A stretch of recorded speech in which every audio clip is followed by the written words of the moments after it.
घर आवे तब जान। राजस्थान में एक मुस्लिम भाई मिले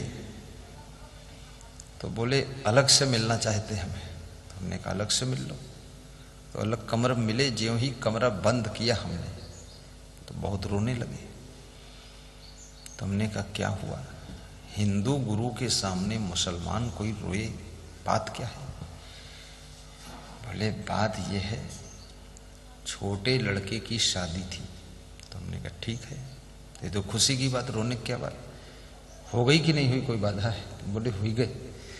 तो हमने कहा क्या किया? तो बोले पूरे शहर को दुल्हन जैसा सजाया था मैंने। 40 लाख रुपया पूरे सिटी की सजावट में खर्च हुई, दुल्हन जैसा बना दिया पूरी तहसील को।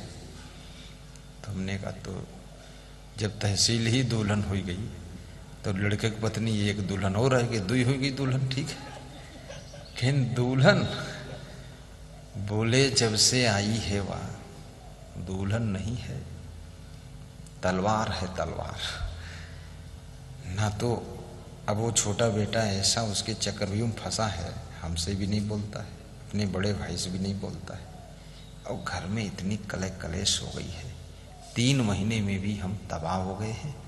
आपका इंतजार कर रहे थे, तुम ही हो तो दुख दर्द कुछ बता दे। हम इतने बिजी थे, इतनी भीड़ भाड़, सब 10-20 हजार सब श्रोता और सब मिलने वाले, तो उनकी फैमिली को अलग से हम मिल ही नहीं पाए, समझा भी नहीं पाए। बड़े लड़के तो समझाए, बीमारी तो छोटे लड़के, छोटे बहू थी, इंजेक्शन दूसरे को मार देना। बोले राहत नहीं मिली करते हो। हम कहना अगली बार आएंगे।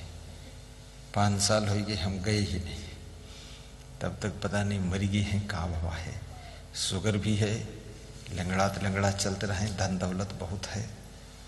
कहा था नहीं धन कोई कामक नहीं है, हमें लगत सब आग लगी है। तो हमने कहा जो भाग्य है, आग हो या भाग्य हो, जो भी है करो, क्या करो। बहुत दुखी है। अब उस बहू के आगमन की खुशी में उन्होंने पूरी सिटी को दुल्हन जैसा सजा दिया, इतनी खुशी। हरियर खेती देख के तू मत भूल किसान, अब वही ओला बहुत है, घर आवे तब जा। और जब वो दुल्हन आई, छोटे बेटे की पत्नी, तो उसने ऐसा, उन्होंने दुल्हन जैसा पूरी सिटी को सजा दिया। और जब बेटे की दुल्हन आई तो सास ससुर को कड़ी सजा दिया। उधर उन्होंने पूरे सिटी को सजा दिया और बहू ने आकर के उनको कड़ी सजा दे दिया।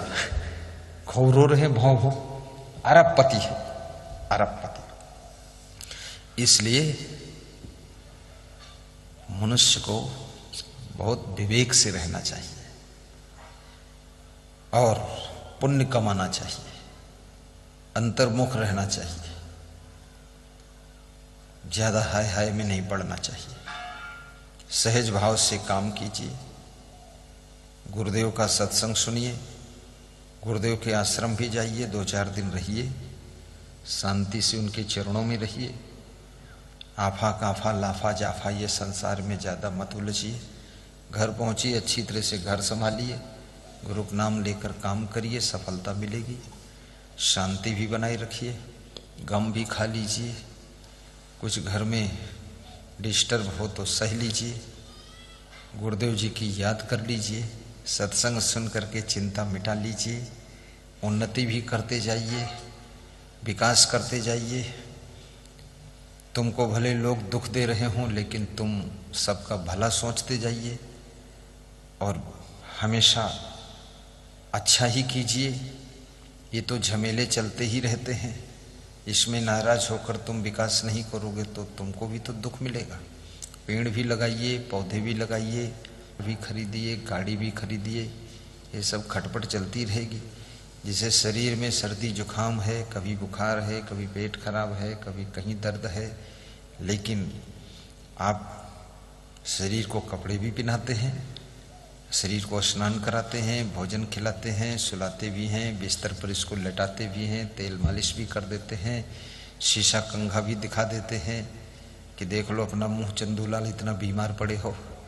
तो ये अपना मुंह देखता है और ये खुद ही मुंह, अपनी ही आंखें अपनी आंखों को देखकर खुश होती कि हाँ की अच्छी मेरी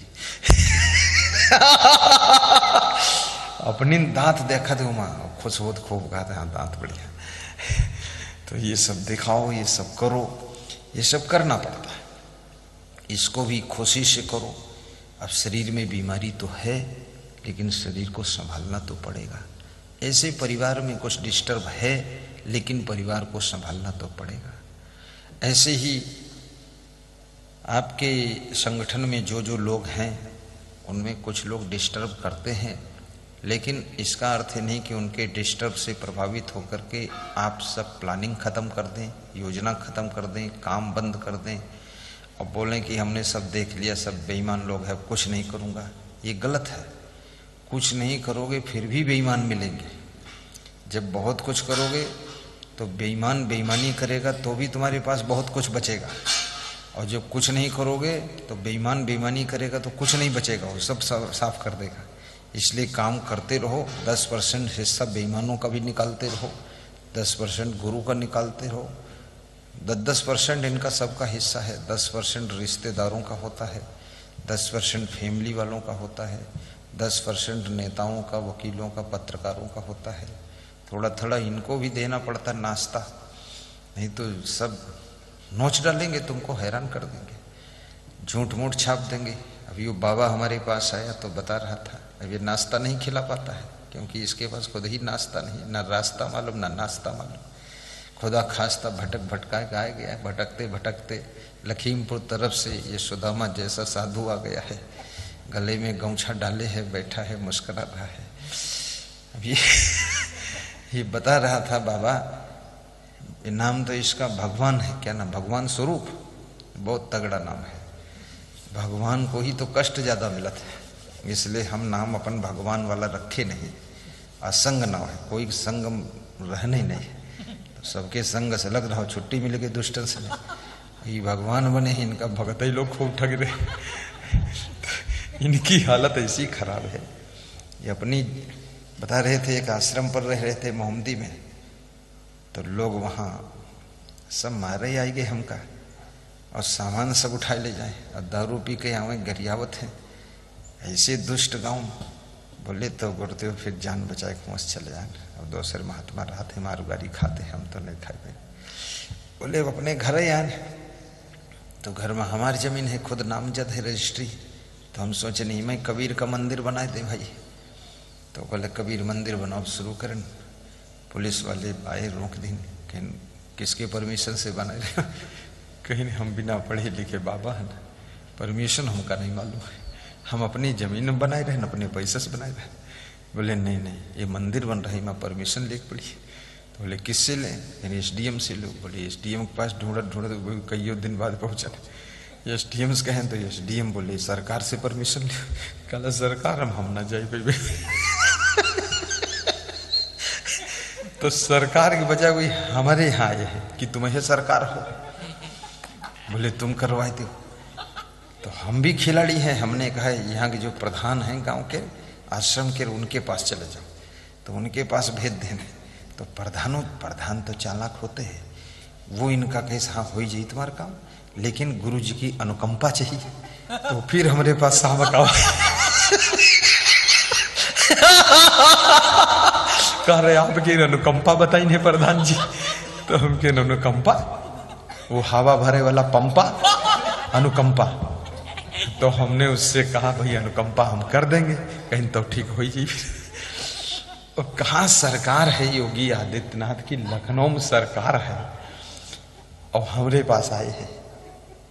अब यहाँ तो अब अनुकंपा हम करेंगे, देखो क्या होता है।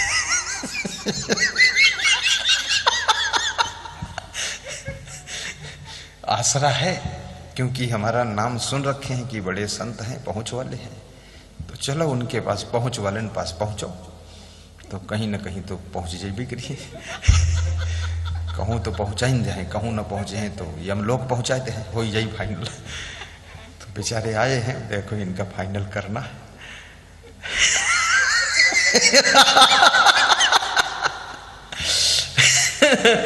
बहुत सीधे आदमी है।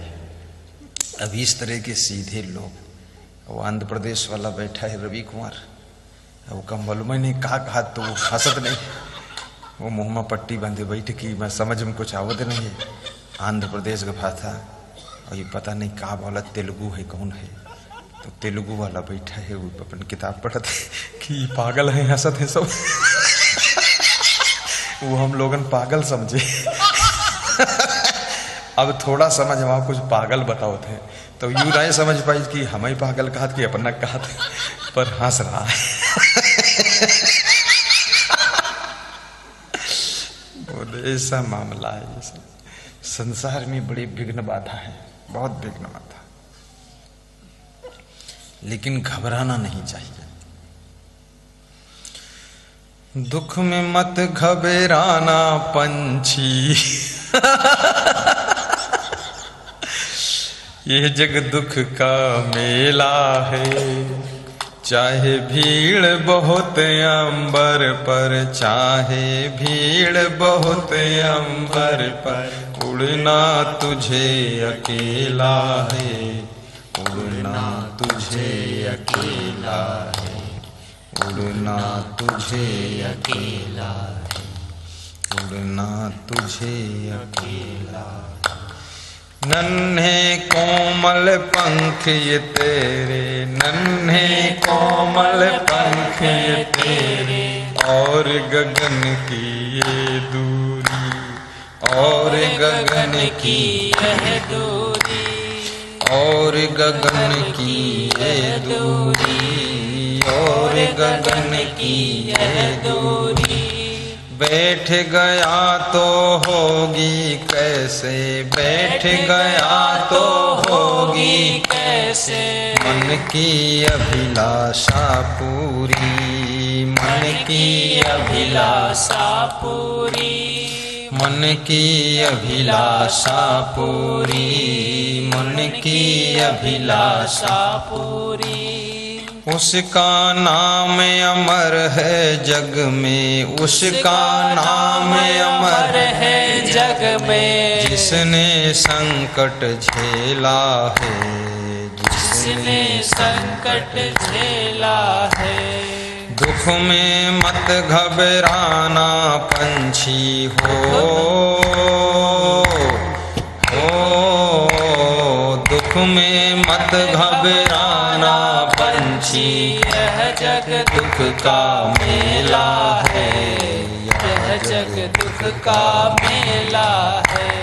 चाहे भीड़ बहुत अंबर पर, चाहे भीड़ बहुत अंबर पर, उड़ना तुझे अकेला है, उड़ना तुझे अकेला है, उड़ना तुझे अकेला है, उड़ना तुझे अकेला है।